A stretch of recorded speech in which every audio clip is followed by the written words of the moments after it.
work, and then if I How's can that? just see if I can position you here. So I can't be talking anymore?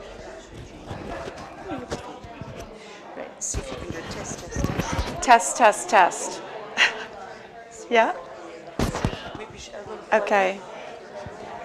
Hi, you guys. It's nice to see you, Tom. Oh, it's nice to see you, Deb. Yeah, thank you for coming. Can you hear me? Can you hear me? Can you hear me? Okay. And I think once everybody stops chatting, Yes. I'll have you switch it off now so that you're not live as you already.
Good morning, everyone.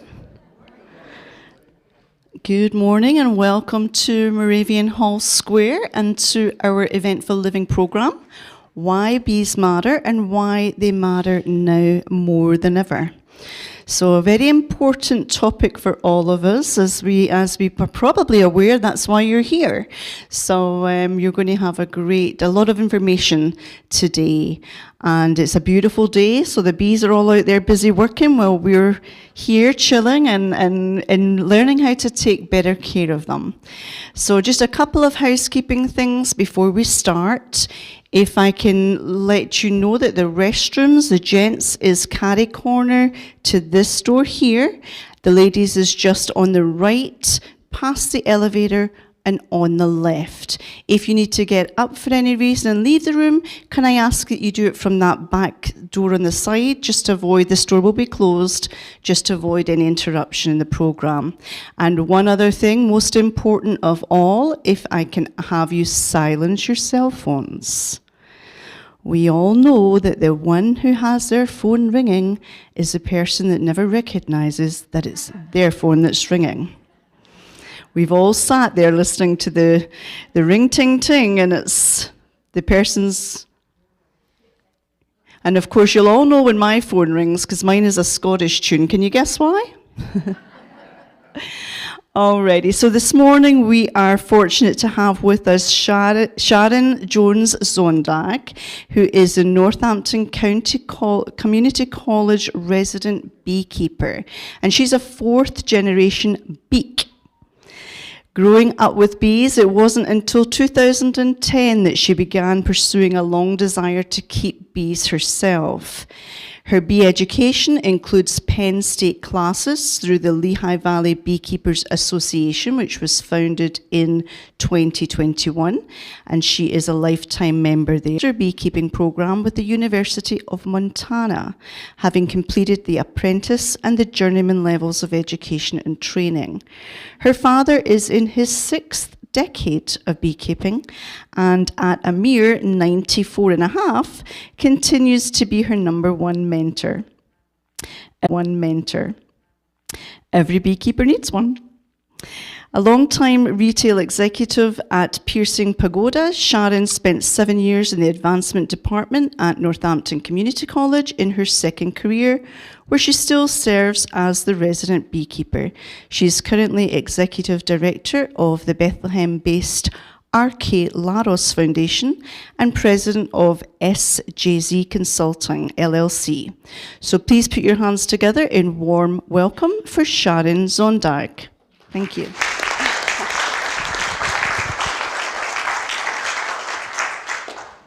Thank you, Liz. And you said my name so well. Not everybody can. But good morning. Thank you for being here with me and to talk about something that matters so much to me and obviously to you as well and to all of us. I want to clarify that when Liz a moment ago said that all of the bees were out working already, that it's worker bees that are out working, obviously, and they're all female. Yes, all the worker bees are, in fact, female. In fact, all of the drones have already been kicked out this year. It's true. You'll learn more this morning. Can you hear me in the back? Yep? Okay, great. Einstein says if the bee disappears from the earth, we're all in trouble. Now, that we're not 100% sure Einstein said this, but you'll see this in a lot of different places. And it's nice to share with you this morning because they are critically important to us and the pollination that occurs to make sure we all have enough to eat, flowers to enjoy, and the beautiful outdoors we've all come to appreciate. I was here in 2015 to give a similar talk. Was anyone here with me then? That was 8 years ago. No one? Wow, that's good for me because this presentation has some similarities, so you won't be bored this morning. The sad news is that not very much has changed, and in fact, things have gotten worse. So as a beekeeper, one of the most commonly asked questions that I have is, that bee thing, is it getting better? And I always have to say, sadly, no, it's not getting better. We keep valiantly doing our best as hobbyist beekeepers, but we haven't made a lot of progress. This is one of my favorite pictures of honeybees, and she's on my glove. I'm at the hives, and her back leg, let me see if I can get this, is filled, her pollen buckets are filled with pollen. And she collects pollen from up to 1,200 blossoms a day. It all has to be the same kind of pollen so that it's the same shape, so that it packs together well and fits into this pollen bucket with the maximum efficiency for her to be able to fly that back to the hive. She can fly with 50 times more than her weight in liquid and pollen that she's collected, because remember, she's also collecting nectar through her proboscis that you can't see here. I mean, you can't see the nectar she's collected. But the reason I love this picture so much, and I start all my presentations this way, is that, do you see how ragged her wing is? This is a summer bee. Summer bees only live for 5 weeks, and the reason they die in the end, they succumb, is because their wings wear out. So this bee is at the end of her days, but she's still working incredibly hard, as you can see. She just took a moment of respite there on my glove. But I'm sure a lot of you feel this way. You've fought the good fight, you've had long lives, you've done a lot of work, and your wings are still going strong. But we start to wear out a little bit, right, here and there. But this is absolutely my favorite picture. And my dad, who you heard a little bit about already, said to me once that he hopes that's how things happen for him, that his wings wear out. He says you can rust out or burn out, and he's burning out as in life. He's still an active beekeeper. We started the bees in 2012 at NCC, and I have some NCC friends here with me today, Ken and Sharon Kochi, and they've been big supporters of the program there over the years and my work with the college. But we started with one little hive, this little hive. And sadly, this morning on my way here, I got a call that that bear that I was worried about that was on Oakland Road and Easton Avenue yesterday. I got in touch with the college first thing this morning before anybody had been over there and said, I'm worried. If he's there, he's going to be here. And I had a huge hive that had 4 supers of honey. That's about 250 pounds. And to put it in context for you, it takes one bee the entire summer, which you now know is 5 weeks, to collect 1/8 of a teaspoon of honey, or nectar that's turned into honey. So to have 250 pounds that they were going to have to get through winter sundered by a bear last night is pretty devastating. So that's how I started my day. But this apiary grew to be over 10 hives, and you can see how tall they get. The hive that the bear got this morning was about this high, missing that top chamber. So, and what they're going for, surprisingly, is not just the honey, it's the brood, because they're looking for protein. They're getting ready to go into hibernation. They're in fact migrating right now. They typically follow rivers, as many of you probably know, and I've always been somewhat comforted by that, but they kept coming in closer and closer to the apiary at the college, and last night they arrived. That apiary's been there for 11 years, so last year my dad lost every single hive he had to bear. And because you know a little bit about my dad right now, you're probably not surprised that he set up a window that was partly open in his house, and he had his gun all ready. He's a hunter. And as soon as the clanging trap he had set up went off, he got up and he managed to shoot the bear, but only to injure it, which is devastating to imagine. But he said that bear left his apiary and went right over a fence like it wasn't even there. So this is one of the many challenges we have as a beekeeper. So The program that I started at the college in 2012 is still going, not as strong as it had been. And we'll talk a little bit about that today. You've already heard a few intimations of why. But my beginnings are in upstate New York, in a little town called Appalachian. It's outside of Binghamton, between Binghamton and Ithaca, along the Susquehanna River. Similar community to our community along the Lehigh River. And this is my grandfather's farm. In its later years, you can see the silos already missing its cap. But my grandfather had 200 acres. He lived, and he gave my parents a lot next to them. And my dad built our home by himself in 2 years while he was working at IBM. Weekends, he built our home. He's still very proud of it. And he's still living there today. And his bees are behind the house. But my grandfather lost many acres to highways that came through. And of course, he ultimately sold 100 acres and moved to a different farm. And today there's a factory behind my parents' home. But it goes back even further. This is my great-grandfather, Thomas David Jones. His parents were Welsh. He grew up on Welsh Hill. And these are his, these are his orchards and his beehives. You see them here? My great-grandfather had a very different way of beekeeping than I do. At the end of the season, he identified the genetics that he wanted to persist in his apiary, and he would pull his truck up to the hives he wanted to eliminate and run a hose from his exhaust pipe into the hive. Horrifying, right? I'm helping the beekeepers at Lehigh University, and I was there on Sunday, and there was a bee in my car, and I was on my way home, and I drove back to the hives to let it out. So it's a miserable day, and I didn't want it to have to find its way back.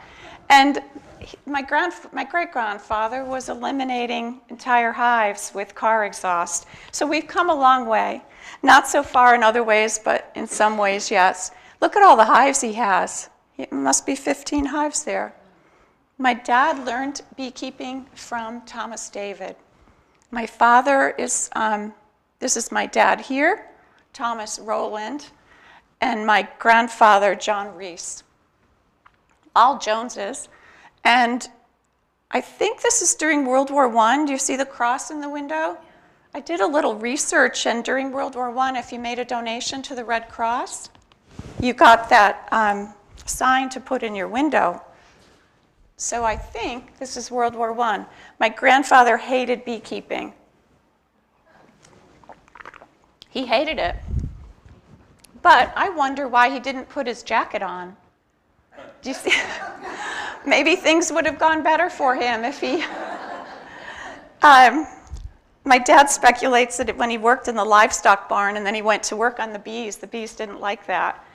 And you can imagine what they feel about that odor because they're always worried about bear. But this is baling twine behind my dad that you get from hay bales that we use in our smokers. The sad thing about that is they don't make that anymore. It's plastic-coated twine now. Oh man, so many challenges for a beekeeper. This is me at the college when my suit was still partly white, and this is my daughter Mallory. I have two daughters. They're both very helpful. Tom and Deb Ross know my daughters. Both field hockey players at some time in their lives, and Tom and Deb both worked at Moravian Academy where my daughters attended school, and they are helping me with the bees. So we have a 5th generation. They love it. Mallory and I were just in that sad hive that got toppled this morning 2 weeks ago. But that's my beginning. But the beginning of bees in America was not as a native bee, but rather they were brought here with the early colonists. They were brought from Europe. So when you think about this great effort we have for native plants, right? The very bees that we love and we're trying to protect are not even native themselves. They are, in fact, interlopers, and they compete mightily with native bees and native pollinators. So there's a great amount of research going on about our protection of the honeybee at the expense of other significant pollinators. And I hate to disabuse you of any ideas you might have, but our honeybee, Apis mellifera, is not native. The Native Americans called them white man's flies, and that's because as the colonists moved west, they brought their bees with them, but their bees also went ahead of them. Bees swarm, they changed locations, so the bees were always ahead of the colonists. So when the Native Americans saw them coming, they knew what was fast behind.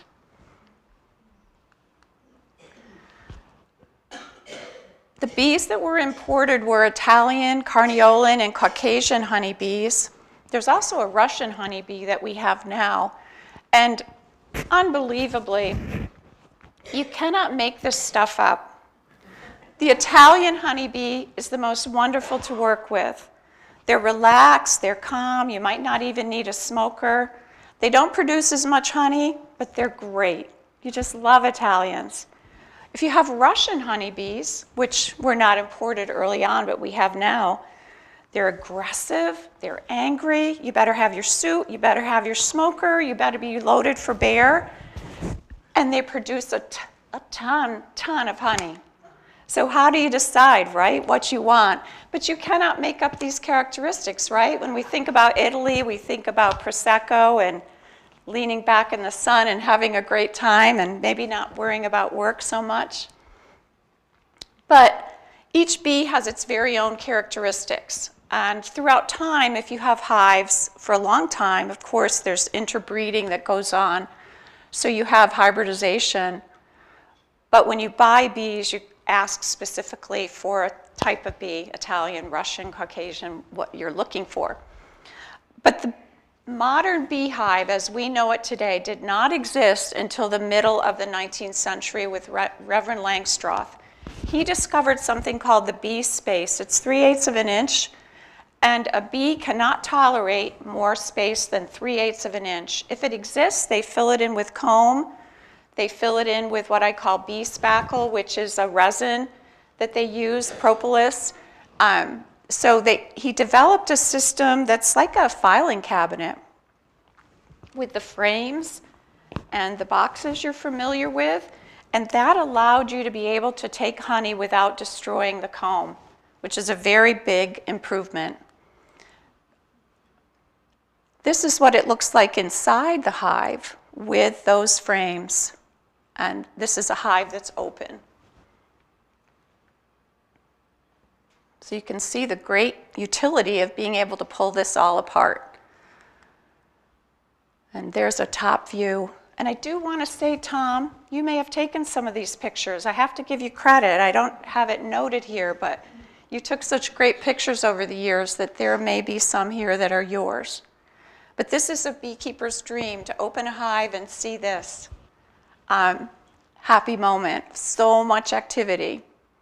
I'm sure that bear felt good too when he saw that honey this morning. During World War II, beekeeping was a protected industry, and it's because especially beeswax was used in 150 different applications for war needs. And you can imagine when sugar was rationed, how important honey was as an alternative. So there were twice as many hives then. We had actually 3 times as many hives. There were about 6 million hives in the country. Everybody had a farm or a place they could keep them. Today in America, we have a lot less hives, but 1/3 of the human diet relies on pollination. So if we went into Wegmans and 1/3 of the produce and fruit area was missing, we'd say, where are strawberries? Where are cantaloupe? And the only reason you have them is because honeybees are shipped around the country to make sure pollination is accomplished, and I'll show you a little bit about that later. We only have 125,000 beekeepers today. That's a very small group of people trying to keep bees going. A lot of them are commercial beekeepers, and they might have thousands of hives. For me, the most I've ever had is 10 hives. So the bulk of pollination is accomplished, as I said, by commercial beekeepers, and you can see, you started from the beginning to see the pollen pockets, but also bees have an electrostatic charge that allows them to collect pollen on their body, and then they use their legs to take all that pollen and squish it into their bee buckets to get that back to the hives. Oh my goodness, that's terrible. Sorry. My apologies, I'm sorry. But this is a commercial beekeeper.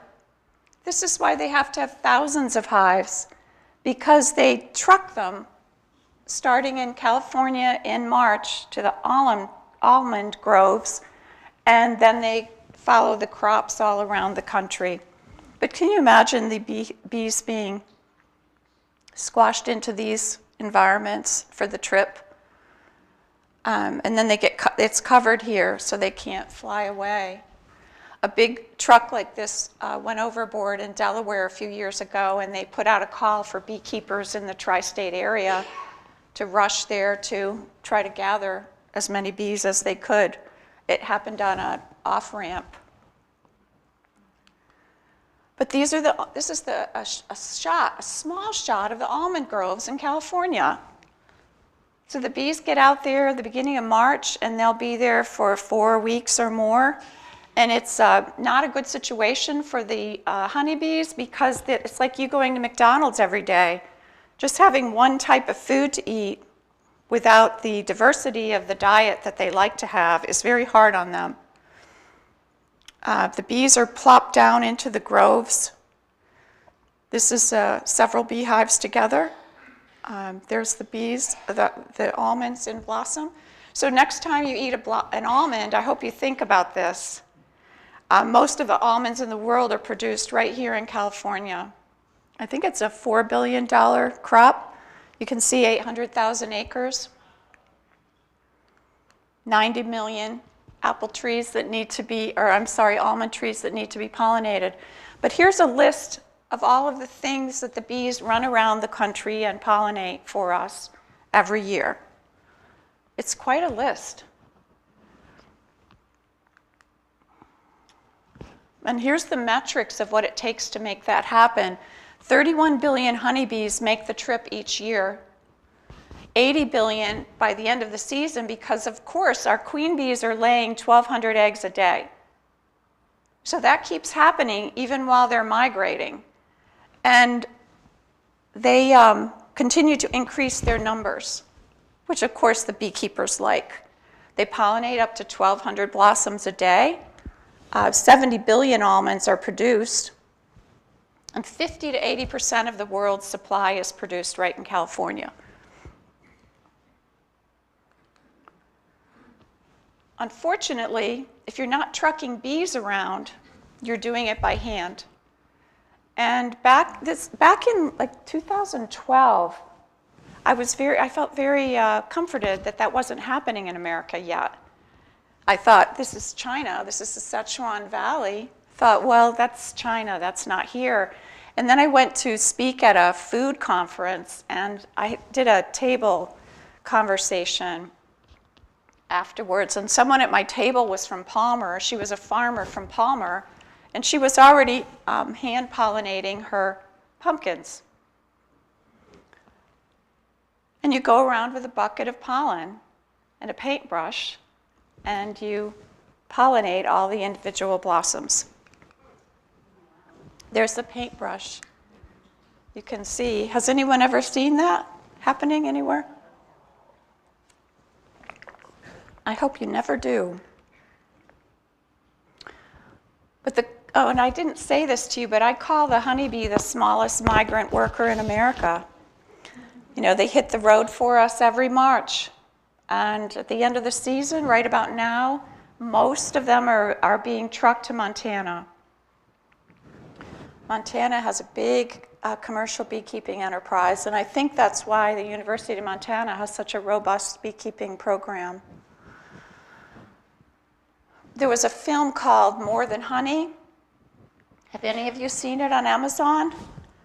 And it is about honeybees and the practice of commercial beekeeping as part of the story. And there's a particularly vivid and brutal scene at the end of the season when they bring all the bees back to Montana. They're harvesting all the almond honey, and it's a brutal practice. They don't care about the bees or the queens, or they're just, I can't even describe it. Now that you know how I felt about that one little bee on Sunday, you can imagine how I felt watching this film. So I was at Arts Quest doing a talk back after the film that they showed there, and at the beginning of the film there were two people in the front row, and one of them said to the other, "Are you going to tell her?" And he didn't say anything, and I didn't say anything. So at the end of the film and at the end of my talk, I said, "Sir, was there something that you wanted to share with us?" And he said, "Well, I just wanted you to know that I was the guy in that scene in the film where they were brutally handling all the hives after the post-pollination period." And I thought, in all the world, how could this happen? He was in our area visiting a family member, and there he was in the front row of my presentation. Oh, life is so interesting, isn't it? But the bee colony, and one of the many reasons I'm fascinated with them, is they live in a eusocial society, and that means that they all work for the greater good. Wouldn't that be great if we all lived that way? I'm fascinated by it. I was a sociology major in college, and I've always been interested about the dynamics of groups and how they work together. But in this case, this society works in its own self-contained unit for its own good results. And you know what that result is? Surviving the winter. That's their number one objective. So the queen is laying 1,200 eggs a day, because there's got to be a critical mass of bees to cluster in the winter and stay warm. They don't hibernate, unlike that pesky bear. They actually cluster, they shiver to create kinetic energy that creates heat and keep the queen warm. She's at the middle of the cluster. They're keeping her warm so she can start laying again in February, build up the supply of bees, and get through the next winter. And all that honey they're collecting is for themselves to eat the carbohydrates to survive the winter by doing that shivering and warming, etc. So their whole process is to work together to make that survival possible. When you think about it, that's what we're all doing too, right? It's all about survival. We don't think about it that way every day, but that's the bee's aim. So what do they look like inside the hive? This is our worker bee. You already know she does all the work. I'm so sorry to the gentleman in the room, but it's so true. Here's our queen bee. She's laying 1,200 bees a day. Imagine she lives 3 years, so you can do the math on that. She's prodigious. And here's our drone. So our drone has one purpose, and it is to fertilize the virgin queens. My professor at Cornell actually said that the drones go out every day around 3 o'clock, and they go to the drone single bar, which is a collection area for drones. They gather in the sky about 15 feet up, and there's a lot of them together, and they're all waiting there for the virgin queens to fly by. That's their full purpose. There's 2,000 of them in the hive at a time. And then, as I said, in September, even October, they start to be removed from the hive. My daughter Mallory and I watched the worker bees, you see how much smaller they are, flying the drones away from the hive 2 weeks ago. This is our entire unit. Obviously, we have one queen bee, right? There can only be one queen. We've got about 2,000 of these, and we have about 58,000 workers in a good, robust, healthy hive. And here's our worker bee. She's fairly new. Sorry. See how her wings are fairly new? And that's a dandelion. That's one of my pictures. Every bee has a certain role that they fulfill throughout their life. It's part of the eusocial society, that every bee has a role, they fulfill their purpose, they don't try to do anybody else's job at that moment, they're just doing what they're assigned to do. So throughout their life, they will have all of these jobs, and they start out in the nursery. The first thing they do when they emerge from a cell is they start cleaning out cells for the queen to lay eggs to keep the hive going. They even have mortuary bees. These are the bees to remove hives that have been bees that have been lost in the hive. You have fanners who sit in front of the hive and fan the scent in for the bees that are coming back from foraging or other kinds of work. And here's days 22 through 42 of their life, they're foraging. So there's the pollen. There's the proboscis. She's collecting nectar here. And here's our drone. Now we can tell he's been on a lot of flights. Do you see here? And he's fed, and he's cared for, he's groomed, he's taken care of in every way. He doesn't feed himself.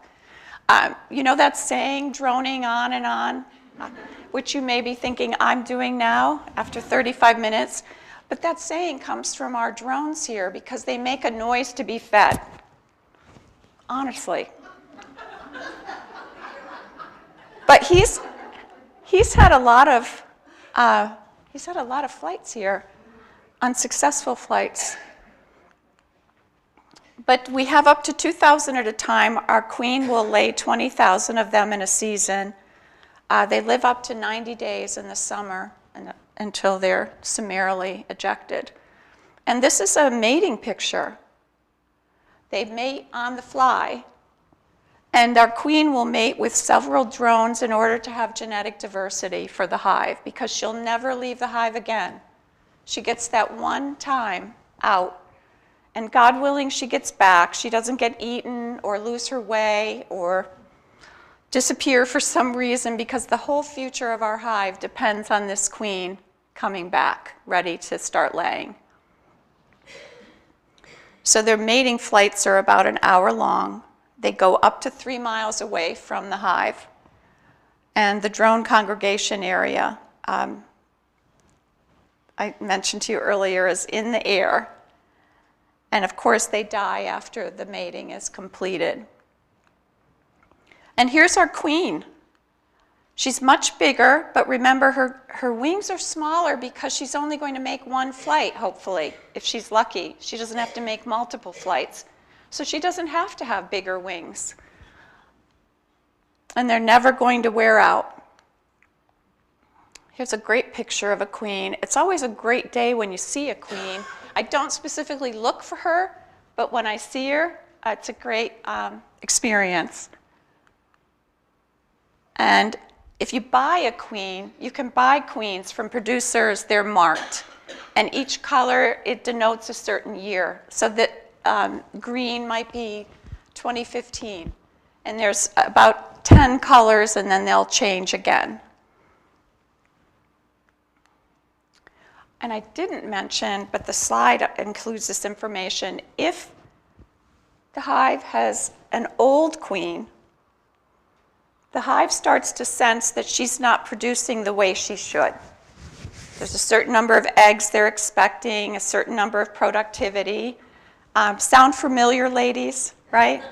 And so they start to be very concerned about her health and well-being and, of course, their own future. So they will create queen cells. And the eggs are fed royal jelly from the moment they start being fed, so that this egg will become a queen. when those queens start to emerge, the first queen that's emerging goes around to all the other queen cells and kills them. And prior to her emergence, our queen, now these are dead bees, I want to make that clear from a research project, but, sorry, our old queen has left the hive. She's been kicked out with half the bees, and that's what you know of as a swarm. She's been summarily ejected with her half of the community, and they go and they land on your tree or your shrub or your eaves until they find a good place to live. And you think the swarm, oh my gosh, there's a swarm of bees in my property. Who do I call? What do I do? Do I get out the spray? And the truth is, bees are most docile when they're swarming. They're never going to sting anyone. They don't hurt a soul. They're just hanging there while they're sending out about 15 scouts at a time to find a new home. And they literally come back with a marketing campaign. And they do what's called the waggle dance. And the waggle dance, I'm not going to do it for you, but you can imagine. The bees are moving around, the female bees again, and they're telling the rest of the hive, hey, I found a new place. It's this far away. Here's the orientation to the sun. Here's how high up in the air it is. And here's the capacity inside. And they're looking for very distinct features. They would like to be 15 feet in the air. They want a certain volume. They want it to face south, ideally. And so the bees literally democratically decide who they're going to follow. So we've got 15 different marketing campaigns going on. They've told their story. And when they decide which bee has the right option, that queen, the old queen, and the bees that are leaving with her take off for that new spot, which may be in your house, by the way. I have a neighbor who had me come visit bees in his house earlier this year, and he said, what should I do? And I said, what would you like to do? And he said, I'd like to leave them in the house. And I said, fantastic, that's what they want. Just let them be. They're outside going in a hole next to the chimney.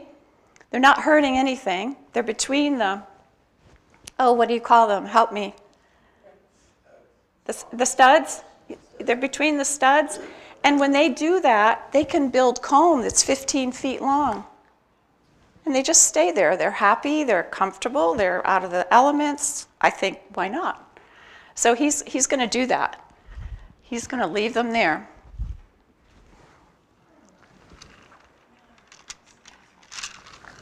Liz, thank you for that. I needed that.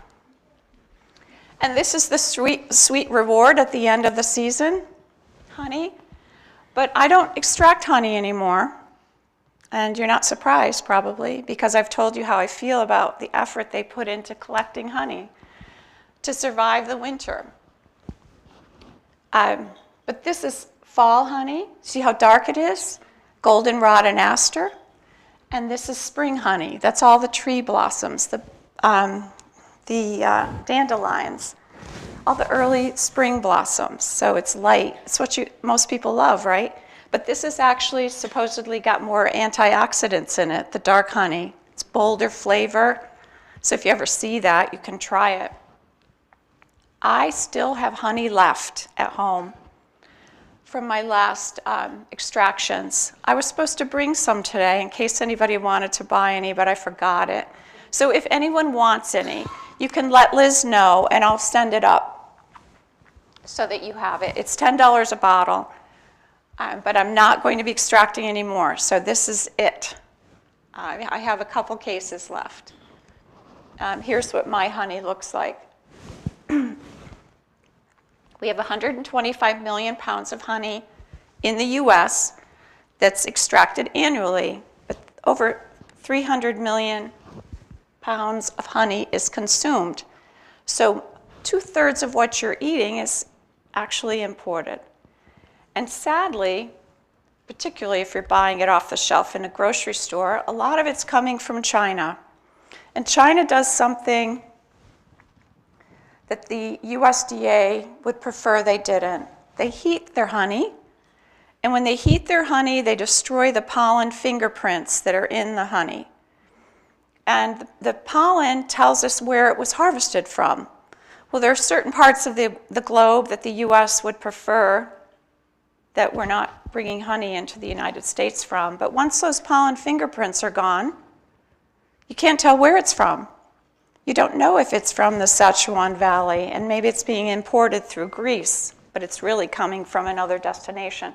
So if I could encourage you to buy from a local beekeeper, and you have a beekeeping program here in the Heritage Village. Are you familiar with that, any of you? We have a wonderful beekeeper over there, Scott Edelman. Hopefully he'll be here next year talking to you about the program. And it was one of Sue Drabick's dreams before she left that there would be a beekeeping program started in Heritage Village. And it's there, right, Linda? It's there. And the residents get to participate in the program. And Scott Edelman is the beekeeper. He's from Terra Fauna Farm. Do any of you know Terra Fauna? Yeah, that's Scott. It's Pappy's Bees, right? Good for you. Well, I think they should have it here in the cafeteria, the little cafe. It's called Pappy's Bees. He's wonderful. So the reason that we struggle as beekeepers is all of these things that we are challenged with, and it's quite a process. We have wax moths that invite our hives if we try to store any equipment, or if the hive starts to be less robust. We have hive beetles, which work their way up from the south, and they're in all of our hives.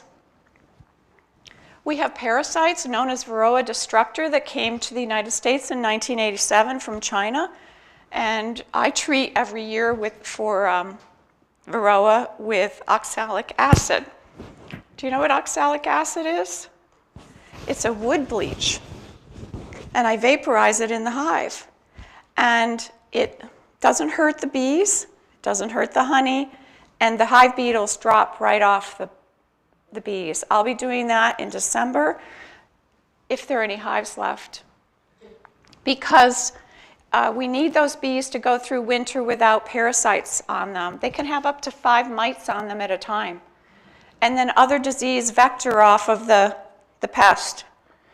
It creates other issues for them. So you have to treat for them. People say, oh, I want to be a natural beekeeper, and I do too, but it doesn't work anymore. My father has found it very discouraging because, of course, he remembers beekeeping on Welsh Hill right through now his own beekeeping life, and it's not the way it used to be. We also have pathogens, and we have predators, which you have heard about more than once today.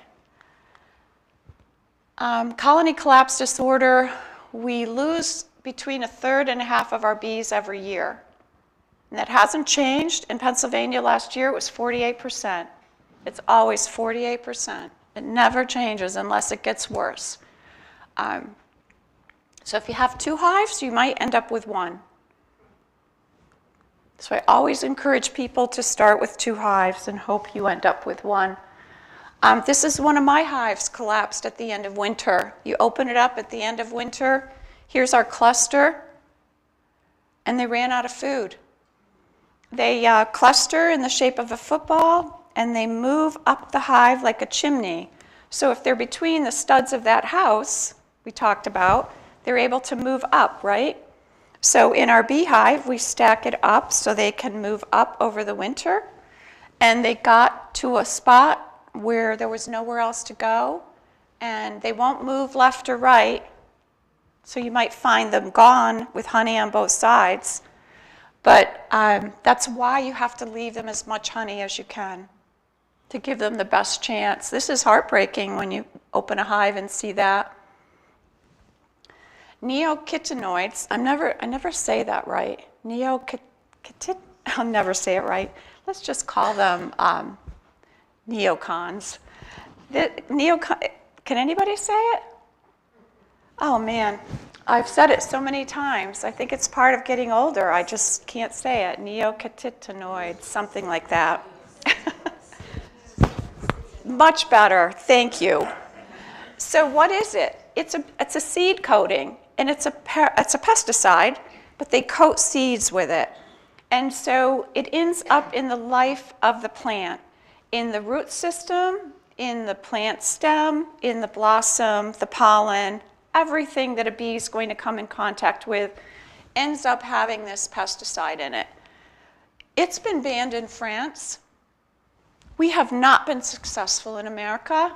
Unlike the bees working as a eusocial society, that is not happening here. So we do not have a collective will to ban these horrible pesticides in America. And we worry that it gets into the life system of the bees and infects their neurological system.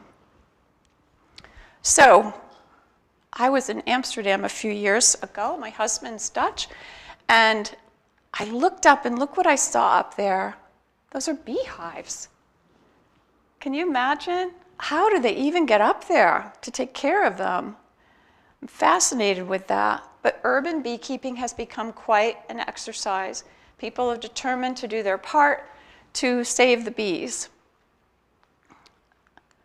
And in France, in 2013, they put beehives on top of the Parliament building. You see the red, white, and blue.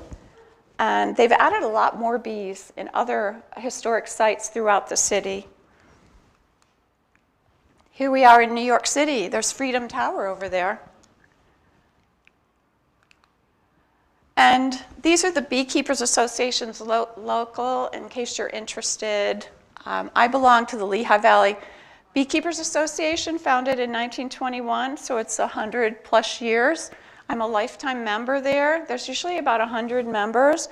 And sadly, I started beekeeping started going about 2010. A lot of old beekeepers, it's people in their 80s and 90s, and I learned so much from them. And they're gone now. Now we have new older people like me, right? The club meets monthly out at our hives at Lehigh Community College, and we go through the hives. If anyone's ever interested in that, you can join the club at any time. And there's all kinds of continuing education.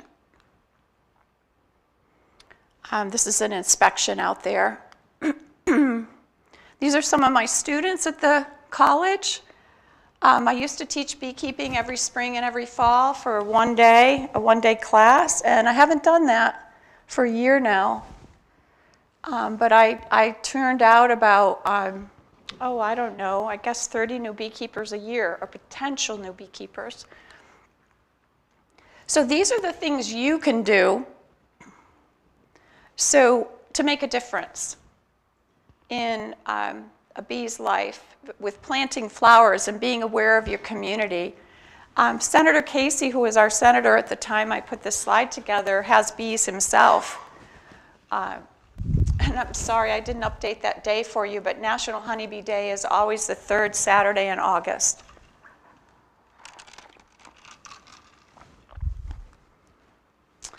I included these quotes for you because I just love them. There's one masterpiece, the hexagonal cell, that touches perfection. No living creature, not even man, has achieved in the center of his sphere what the bee has achieved in her own.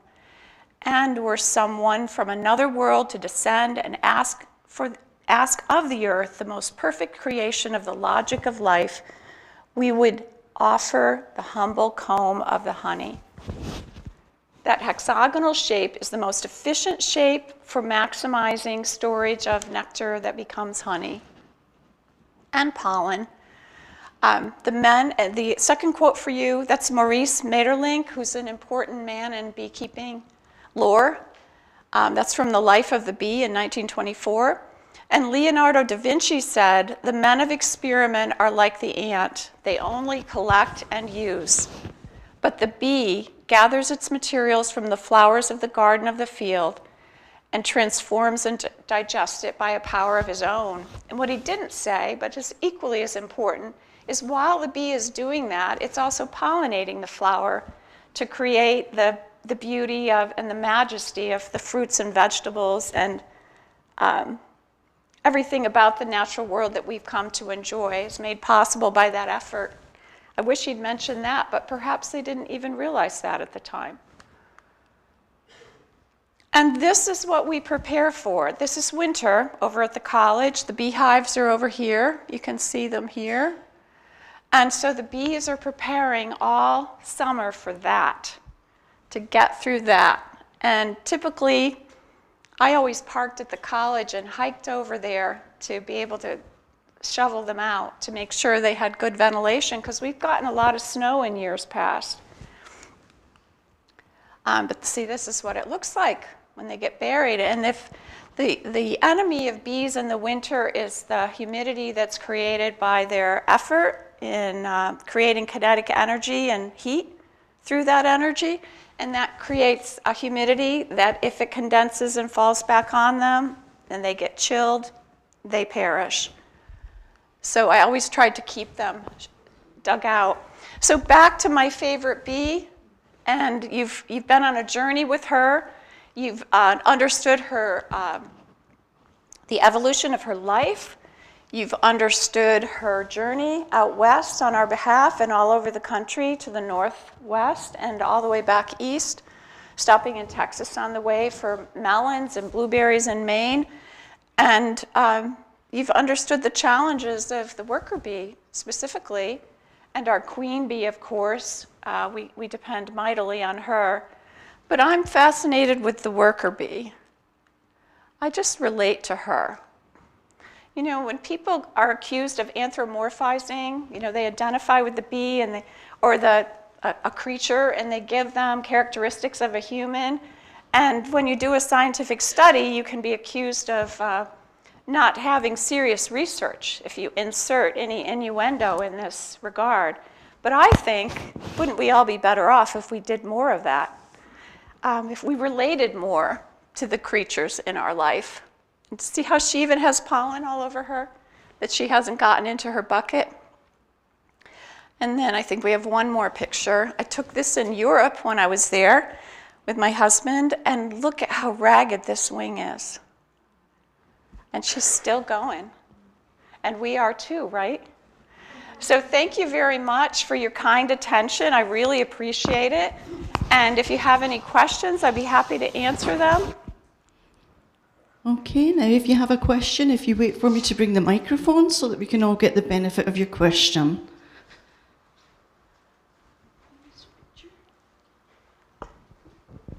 You mentioned that they make the honey so that they can survive the winter. So what rules are there when everyone's taking the honey out of the hives? It's a very good question. They say you have to leave a minimum of 60 pounds, which is about 2 of those boxes. But I always left a minimum of 100. And this year, I was trying to leave 250. And the bear, of course, got wind of that. How could he not? He probably smelled it, right? Probably smelled so good.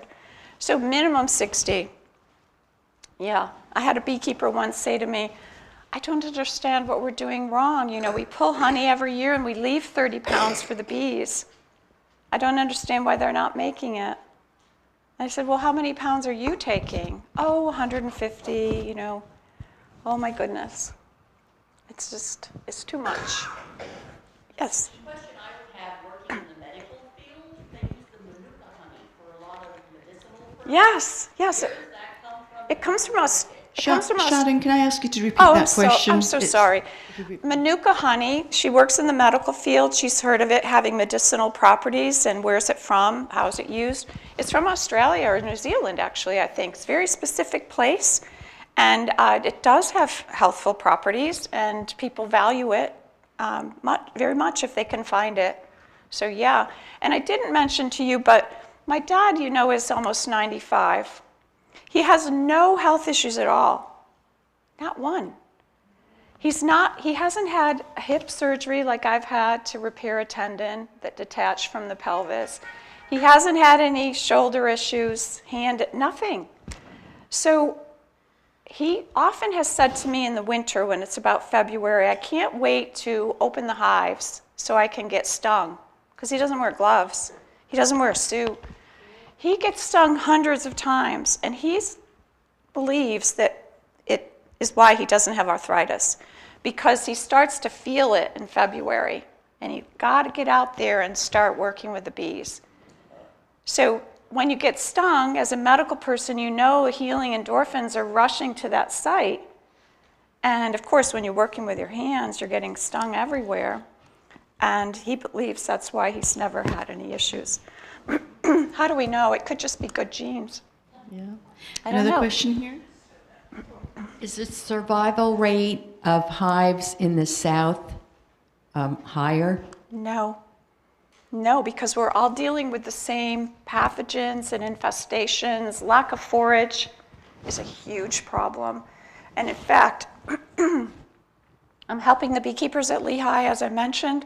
I'm also helping a woman who had a swarm on her property in the spring, and she called me panicking. I'm having an event tonight. She's CEO of a local hospital. I'm having an event tonight. I've got it. What do I do? Just leave them. I'll be there tomorrow. And she had taken my classes at the college. And I went out and I set up a hive and I put in an attractant so the swarm would go in, hopefully. And it did within 12 hours. It went in, and now I've lost track of your question. Well, in the south. Oh, yeah. Lehigh's hives, the hive at the other home that I'm helping, the hives at the college that I'm helping them start in a new program, none of them have any honey to speak of. It's terrible. My dad is experiencing the same thing up in upstate New York. He has big beekeeper friends who have like 80, 100 hives, and they have very little honey this year. It's been a terrible, terrible year. And I think that perhaps weather, cold, rain, we had warm in the spring, and then it got cold, and then we got all this rain. But I also think it's the competition of the developments, the continued development that's going on in our world. Think about what a warehouse displaces. And how many warehouses do we think we have? We don't even know. But there's hundreds and thousands of acres that are gone. Thank you to Lamont McClure. He made it one of his planks in Northampton County to preserve open space. And he's just announced thousands more that they're preserving in Norco. Governor Shapiro, too, I just read recently. Anyone else? Any other? I also think that there's more and more with homeowners where they want the prestige green grass and no weed. And, our honeybees need the dandelions. They need the wild flowers. They don't need all the pesticide that provides the green grass around your house. You're so true. And there's a professor at the University of Delaware who started a program that he calls, his name's Doug Tallamy. He calls it the National Park Program, where we create a national park just by taking a different approach to our backyards. And if you do that, and my neighbor does that, and that neighbor does that, we create corridors of national park areas. And I'm doing that at home. I mentioned that to someone before we started today. We have 1.2 acres, and I've devoted more and more of it to more of a natural experience with lots of planting. So I grow Joe Pye weed and milkweed and goldenrod and aster, Pennsylvania cup flower. I don't know if you're familiar with that. Our yard is a sanctuary. We have birds, lots of bird feeders, lots of bird baths, heated bird bath in the winter. Even the deer I try to cooperate with. I put apples out for them. I was looking at one of my gardens the other day, and the deer had mowed down all of the black-eyed Susan in the front. So those blossoms disappeared, but they come back. You get a second blossoming. So they're all in blossom now, because that was the second budding. So there are just some things that could work better together if we'd let them. And I have hummingbirds and I have monarchs, all kinds of different kinds of butterflies and lots of pollinators. So we can all do that, and we don't treat our yard. And I was saying to someone before we sat down that when we treat our yard, where do we think those chemicals go? Into the groundwater, into your morphology, your system, your physiology. It becomes a part of you too. It does not just magically disappear. And all the nitrogen we're putting into our yards could easily be taken care of by clover, Dutch white clover, which also came with the colonists. They brought that for a reason, and dandelions. Clover fixes nitrogen in the soil, so if we would plant more Dutch white clover and be happy when it's disturbing that precious uniform green yard, it'd be better for the bees. Clover honey, right? We love it. Were you aware that certain groups have already approached the almond growers in California to get them to get a more diverse vegetation? Yes. Because that was on PBS Yeah. on their nature program, because they identified that a singular crop was harmful to the bees. So Yes. they have been getting the almond growers to plant vegetation that flowers in between the trees. Yeah, it's called the underplantings they're doing. And you're absolutely right, and I'm so glad you mentioned that. And similarly with solar panels, underplantings are important there too, for the same reason. Yeah, bit by bit, maybe we start to see the magic that would happen if we'd let things be more the way they're supposed to be.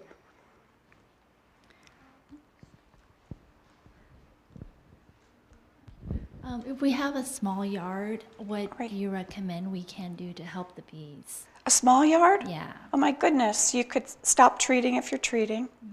You could get clover seed from your agricultural store.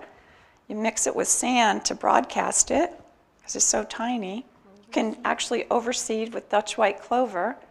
Let your dandelions come in, so they will propagate themselves.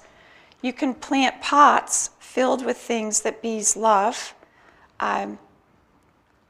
Right now, the bumblebees, the big bumblebees, you know, they're super pollinators. Prodigious pollinators. People see them, they don't like them, they think they're dangerous. But right now, they're overnighting on my dahlias. You can do pots of dahlias. You can bring them in the winter in a cold space, your garage or someplace cold. Pull them back out. You've got a whole pot of dahlias. And those bees stay out overnight, so they need things to be on. So I just planted 4 flats of marigolds.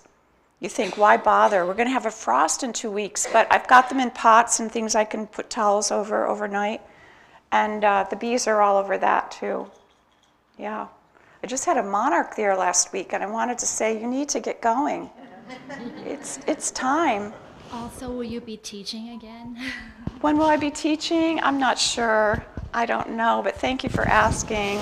I'd be happy to share any information if you ever wanted to contact me. All right. Before you mentioned about all the warehouses and stuff. Now, did they ever come up with the idea to plant stuff on the roofs of these? I've never heard that, but do you know Brockle Middle School in Bethlehem? They have roof plantings. That was part of their initiative. And a number of places do, but why don't they consider that? I've never heard that. Yeah.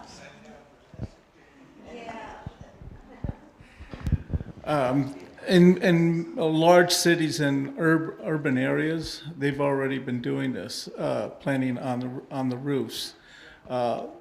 Local zoning ordinances do not have the authority to make them. Right. It would take political influence to have local zoning ordinances require them to put this on. I'm talking from experience because I sit on a zoning board. Okay. And you do not have the authority to force these people to do this. You can Right. suggest it, but if to a lot of these people, it's all comes down to a money factor. Well, of They course. put up the buildings as cheap as possible and get the most bang for the buck. I would like to see, but it takes political influence to get the ordinances changed. And that takes... Part of it is us being a youth social society and all having a similar ambition and bringing pressure to bear in the right places.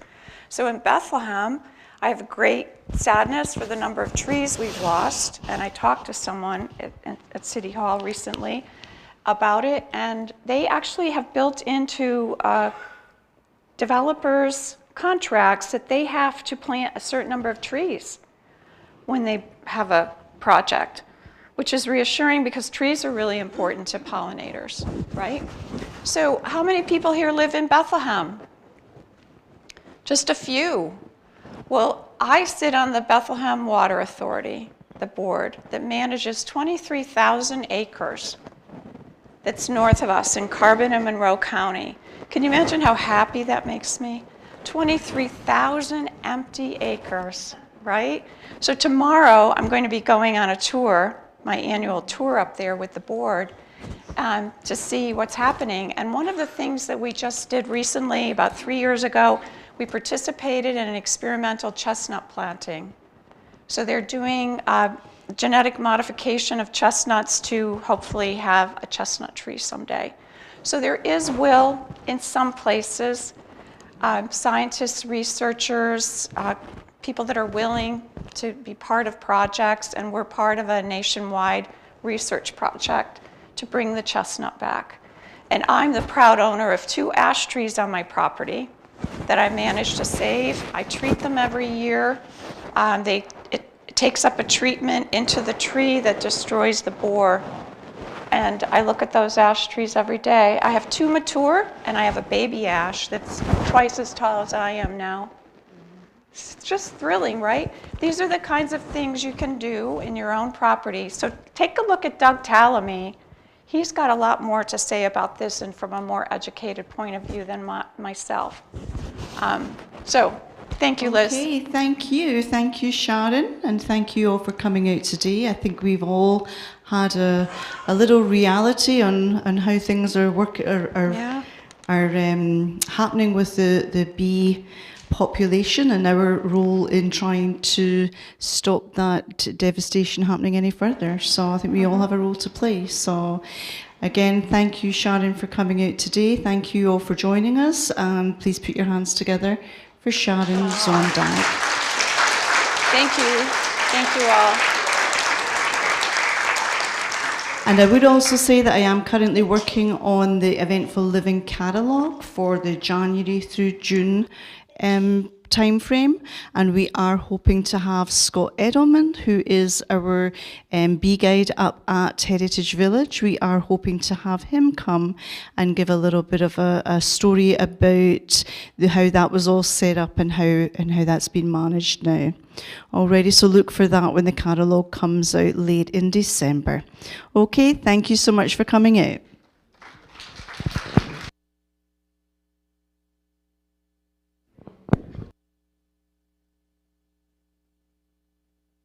Lastly, if anyone is interested in purchasing Sharon's honey, just leave your name at the desk here.